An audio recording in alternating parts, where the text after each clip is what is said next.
पहली बात तो कोई नहीं डरा हुआ, क्योंकि अगर इंडियन रिटेल डरा होता तो वो म्यूचुअल फंड्स में इतने पैसे नहीं देता जी। एसआईपी तो बिल्कुल एसआईपी में कर रहा है, जैसे भी कर रहा है। लेकिन बिफोर दैट पहले ये समझे कि डर रीजनेबल है कि नहीं है।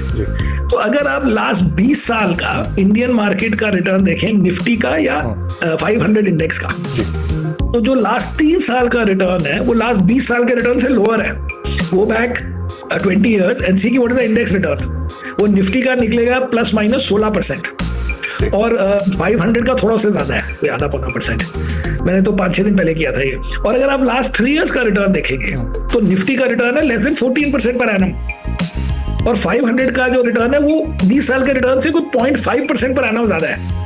तो ये कहना कि हमारे पता नहीं क्या हो गया 3 साल हमारी मार्केट कैसे बढ़ गई, क्या बढ़ी है, जो 20 साल में रिटर्न आता था वही 3 साल में आया। अब इसमें एक ट्रिक है, अगर आप लास्ट 5 साल का रिटर्न देखेंगे तो ज्यादा लगेगा, बहुत, लाइक 22%, 20%। तो लोग कहते हैं अरे 5 साल में बड़ा मार्केट बढ़ गई, 5 साल में बड़ा ज्यादा रिटर्न आ गया, लेकिन लास्ट 3 साल में तो नहीं आया। तो अगर ये आपने बात करनी थी तो 3 साल पहले करनी थी, क्योंकि 3 साल से तो रिटर्न लोअर देन एवरेज हो गया। एंड सेकेंड इज, अगर आप इसी रिटर्न को 7 years और 9 years कर दें तो रिटर्न बड़ा नॉर्मल लगने लग जाता है, क्योंकि पहले के साल बड़े गंदे थे।